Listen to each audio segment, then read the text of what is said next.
Police को नहीं पता था कि टैंकर में हथियार है, और ये लोग जानबूझ के भी हो सकता है कि उलझ रहे हो, और ऐसा भी हो सकता है कि ये ट्रैप हो, पुलिस को उलझाया जा रहा हो कि आप हमारी तरफ कंसंट्रेट करें और कोई बड़ी हथियारों की खेप जो है वो कश्मीर तक, घाटी तक पहुंचाई हो, ऐसा भी हो सकता है। सत्य कहेंगे, सत्य लिखेंगे, सत्य चलेंगे। नमस्कार दोस्तों, मैं हूं दीपक सिंह, दैनिक सवेरा समाचार से। आज से कुछ दिन पहले नरवाल क्षेत्र से जैश-ए मोहम्मद के 3 आतंकवादियों को पुलिस ने गिरफ्तार किया था, और उस समय हमने आपको खबर बताई थी और ये बताया था कि एक टैंकर जो सड़क के किनारे चालक जो था वो लगा के खड़ा हुआ था, तो पुलिस यातायात को व्यवस्थित कर रही थी। उस समय उस चालक को बोल रही थी कि यहाँ से चले जाओ, तो वो उससे बहस कर रहा था पुलिस वालों से। थोड़ा आगे जाके उसने टैंकर लगाया, उसके बाद दोबारा पुलिस ने जब उसे कहा कि आप यहाँ से चले जाएं, यहाँ पर जाम लग रहा है, तो वो फिर बहस कर रहा था। तो बहस जब थोड़ी ज़्यादा बढ़ गई तो उन्होंने उन लोगों को उठाया, वो 3 लोग थे, उनको उठाया। उसमें बाप और बेटा भी थे, और एक तो आतंकवादी गतिविधियों में पहले भी लिप्त था। वो जेल से मेडिकल ग्राउंड के ऊपर वो बाहर आया था, और उसके बाद जब उसका लिंक खंगाला गया तो पता चला कि ये तो आतंकवादियों से मिला। तो उसके बाद पुलिस ने इस पर जब बड़ी जांच की, फिर टैंकर में उनसे पूछताछ की, तो उन्होंने बताया कि टैंकर में हथियार रखे हुए हैं। लेकिन इस पूरे मामले में ऐसा लगा कि पुलिस को नहीं पता था कि टैंकर में हथियार है, और ये लोग जानबूझ के भी हो सकता है कि उलझ रहे हो, और ऐसा भी हो सकता है कि ये ट्रैप हो, पुलिस को उलझाया जा रहा हो कि आप हमारी तरफ कंसंट्रेट करें और कोई बड़ी हथियारों की खेप जो है वो कश्मीर तक, घाटी तक पहुंचाई हो, ऐसा भी हो सकता है। लेकिन इसमें अब पुलिस ने जांच तेज कर दी है, और क्या कुछ अपडेट है वो हम आपको बताने जा रहे हैं।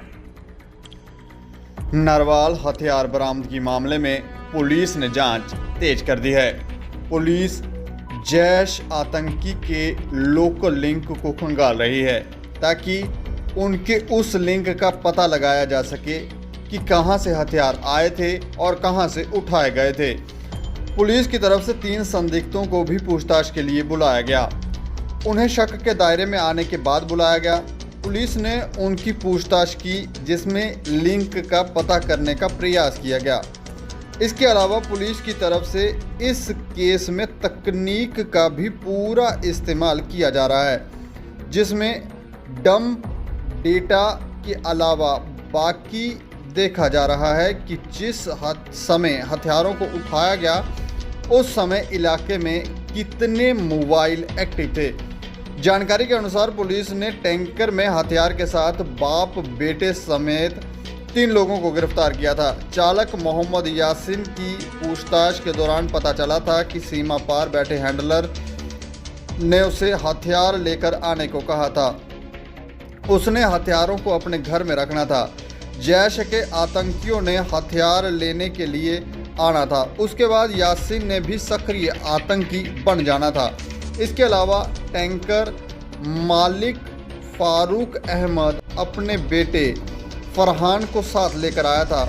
उसे 40,000 रुपये मिलने थे। पूछताछ के दौरान पता चला कि वो हैंडलर के कहने पर उस लोकेशन पर गया था जहां पर हथियार पड़े थे।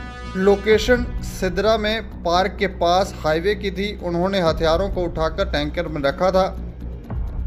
इसके अलावा पूछताछ के दौरान उन्होंने बताया कि उन्हें नहीं पता कि हथियार कौन रख गया था। उसके बाद ही पुलिस की तरफ से इलाके के संदिग्धों से पूछताछ शुरू की गई। ये बात तो साफ हो गई है कि कश्मीर से आए इन तीनों को सिर्फ हथियारों को पहुंचाने का काम दिया गया था, लेकिन हथियारों को यहां पर रखना किसी दूसरे का काम था।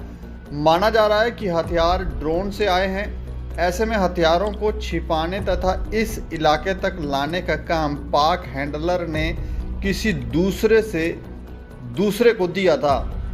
उसके पकड़ में आने के बाद पुलिस को और बातों का भी पता चल सकता है, इसलिए पुलिस इस मामले में तकनीक का पूरा इस्तेमाल कर रही है, जिससे उस कड़ी तक पहुंचा जा सके, जो हथियार छुड़ाने के लिए इस जगह पर आए थे।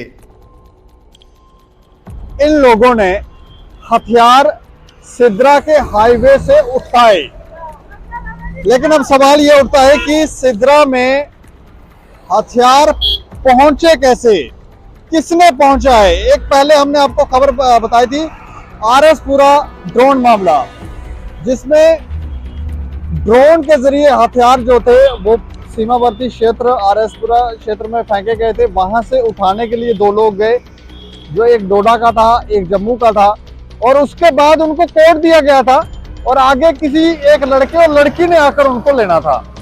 लेकिन इस मामले में ये लोग तो पकड़े गए हैं, ये 3 शख्स जो है पकड़े गए हैं, लेकिन सवाल उठते हैं कि हथियार आए कहां से। और दूसरा सवाल ये कि ये लोग क्या पुलिस से जानबूझ के उलझ रहे थे, उनको गुमराह करने की कोशिश कर रहे थे, और कोई और भी खेप हथियारों की जो थी वो घाटी तक पहुंचाई गई है, क्योंकि ऐसे जिन लोगों ने हथियार लिए होंगे तो पुलिस से क्यों उलझेंगे।